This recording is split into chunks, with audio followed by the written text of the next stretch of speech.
Hi hello എല്ലാവർക്കും big boss റിവ്യൂയിലേക്ക് സ്വാഗതം. അങ്ങനെ ആദ്യത്തെ ടിക്കറ്റ് ടു ഫിനാലേൻ്റെ ടാസ്കിൽ കടൽപ്പെണ്ണായ സുഭിക്ഷയാണ് വിന്നറായത്. സുഭിക്ഷയ്ക്ക് നല്ലൊരു ടൈറ്റ് കോമ്പറ്റീഷൻ കൊടുക്കാൻ അറോറയ്ക്ക് സാധിച്ചിട്ടുണ്ടായിരുന്നു.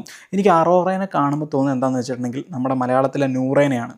40 ദിവസം വരേക്ക് ഗെയിം കളിക്കാതെ പിന്നെ അങ്ങോട്ട് ചെറുതായിട്ട് ഗെയിം കളിക്കാൻ വന്നു, പിന്നെ ടിക്കറ്റ് ടു ഫിനാലെ അടിച്ചെടുക്കുന്ന നൂറ. അതുപോലൊരു ഫീലിംഗ് ആണ് എനിക്ക് അറോറേനെ കാണുമ്പോൾ തോന്നുന്നത്.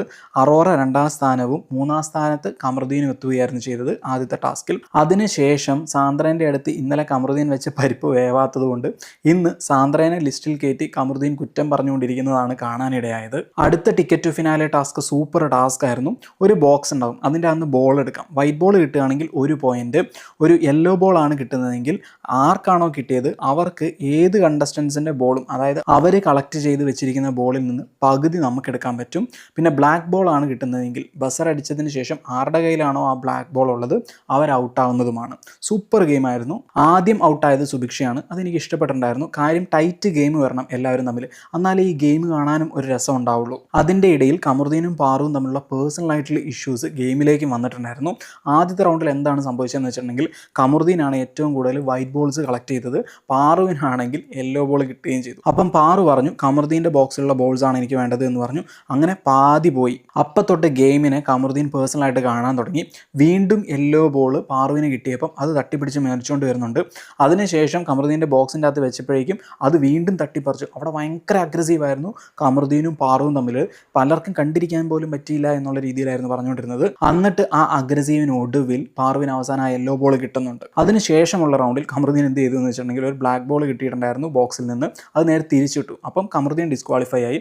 ഇതുപോലെ തന്നെ പാറുവും ചെയ്തിട്ടുണ്ടായിരുന്നു, അതായത് ഒരു ബോൾ കിട്ടി അത് തിരിച്ചിട്ടുണ്ടായിരുന്നു. സോ ഇത് ഡിസ്ക്വാളിഫൈ ആവുമെന്ന് ബിഗ് ബോസ് പറഞ്ഞ് ഇവർ രണ്ടുപേരും ഡിസ്ക്വാളിഫൈ ആയി. കമറുദ്ദീൻ അത് ആസ്വദിക്കുന്നു, ആക്കുന്നു, കുറേ കാര്യങ്ങളൊക്കെ ചെയ്യുന്നു.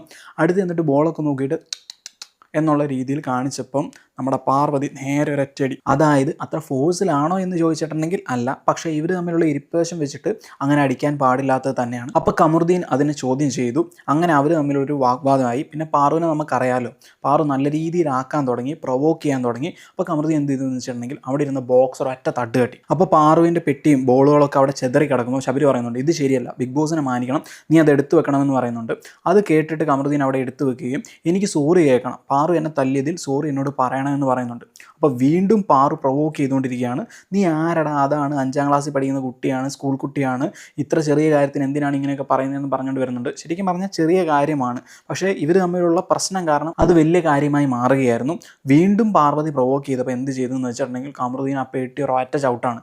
അറോറ അവിടെ പേടിച്ച് കരഞ്ഞുപോയി.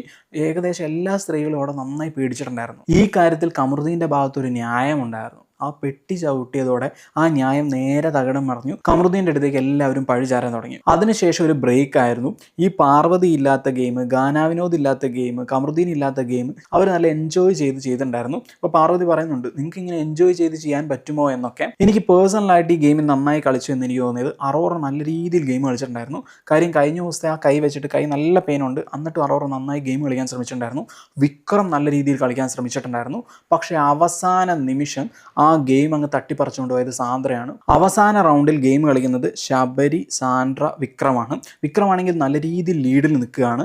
സാൻഡ്രയ്ക്കാണെങ്കിൽ ബ്ലാക്ക് ബോൾ കിട്ടുകയും ചെയ്തു. എന്നിരുന്നാലും ശരി, പുള്ളിക്കാരി ഇങ്ങനെ ബോൾ കളക്ട് ചെയ്തുകൊണ്ടിരുന്നിട്ട് ഒരു അവസാനം ഒരു മിനിറ്റ് ആയപ്പം ആ ബ്ലാക്ക് ബോൾ വിക്രത്തിൻ്റെ ബോക്സിലേക്ക് കൊണ്ടുവിട്ടു. വിക്രം പറഞ്ഞു ഇട്ടോളൂ, എന്നാലും ഞാൻ ജയിക്കുള്ളൂ എന്ന് പറഞ്ഞെടുത്ത് സാന്ദ്ര എന്ത് ചെയ്യുന്നു വെച്ചിട്ടുണ്ടെങ്കിൽ യെല്ലോ ബോൾ ഉണ്ടായിരുന്നു വിക്രത്തിൻ്റെ കയ്യിൽ, അത് അടിച്ചു മാറ്റിയിട്ട് 1 മിനിറ്റ് അല്ലെങ്കിൽ ഒരു 15 സെക്കൻഡ് ഉള്ളിലുള്ളപ്പം പുള്ളിക്കാരി നേരെ പുള്ളിക്കാരിൻ്റെ ബോക്സിലിട്ടു. എടുക്കാനും പറ്റിയില്ല വിക്രത്തിന്. അവിടെ അങ്ങ് കളി മാറി. പിന്നെ പുള്ളിക്കാരിൻ്റെ ടാക്ടിക്സ് കാരണവും ഏകദേശം വിക്രം 50-ന് മുകളിൽ എടുത്തിട്ടുണ്ടായിരുന്നു, സാന്ദ്ര 50-ന് മുകളിൽ എടുത്തിട്ടുണ്ടായിരുന്നു. ശബരിക്കും ഒരു യെല്ലോ ബോൾ കിട്ടിയിട്ടുണ്ട്, സാന്ദ്രയ്ക്കും യെല്ലോ ബോൾ കിട്ടിയിട്ടുണ്ട്. അപ്പോൾ ശബരിനോട് ചോദിച്ചു ബിഗ് ബോസ് നീ ആരുടെ എടുക്കാനാണ് ഉദ്ദേശിക്കുന്നതെന്ന്. അപ്പോൾ ശബരി ചാടി കയറി പറഞ്ഞു വിക്രത്തിൻ്റെ എന്ന്. പിന്നെ സാന്ദ്രനോട് ചോദിച്ചു, സാന്ദ്ര പറഞ്ഞത് ശബരീൻ്റെ പേരാണ്. അപ്പോൾ ശബരിക്ക് വിക്രത്തിൻ്റെ അന്ന് കിട്ടുന്നതിൽ നിന്ന് വീണ്ടും പകുതി കിട്ടുകയാണ് സാന്ദ്രയ്ക്ക്. അങ്ങനെ സാന്ദ്ര വിന്നറായി. സാന്ദ്ര 1ാം സ്ഥാനത്തെത്തി. 2ാം സ്ഥാനത്ത് വിക്രം, 3ാം സ്ഥാനത്ത് ശബരിയായി മാറുകയാണ് ചെയ്തത്. അതിനുശേഷം വീണ്ടും ഒരു ടാസ്ക് നടന്നിട്ടുണ്ടായിരുന്നു. മലയാള ബിഗ് ബോസിൽ നടന്ന ഒരു സെയിം ടാസ്ക്കാണ്. ഒരു ചക്രം തിരിച്ചിട്ട് അത് അവിടെ കൊണ്ടുവച്ചിട്ട് പസിൽ തയ്യാറാക്കുക എന്നായിരുന്നു ടാസ്ക്. വിക്രം സൂപ്പറായിട്ട് ചെയ്തിട്ടുണ്ടായിരുന്നു, ശബരി സൂപ്പറായിട്ട് ചെയ്തിട്ടുണ്ടായിരുന്നു, കമറുദ്ദീൻ സൂപ്പറായിട്ട് ചെയ്തിട്ടുണ്ടായിരുന്നു. വിക്രത്തിനാണ് 1ാം സ്ഥാനം കിട്ടിയത്, ശബരിക്ക് 2ാം സ്ഥാനം, കമറുദ്ദീൻ ആയിക്കോട്ടെ 3ാം സ്ഥാനം. ശരിക്കും പറഞ്ഞാൽ ഇപ്പോൾ എല്ലാവരും ഇഞ്ചോടിഞ്ച് പോരാട്ടമാണ് നടത്തിക്കൊണ്ടിരിക്കുന്നത്. സോ ഇനിയുള്ള ദിവസങ്ങൾ ഇനിയും ക്രൂഷ്യലായി മാറാനുള്ള ചാൻസ് ഉണ്ട്. Thank you for watching.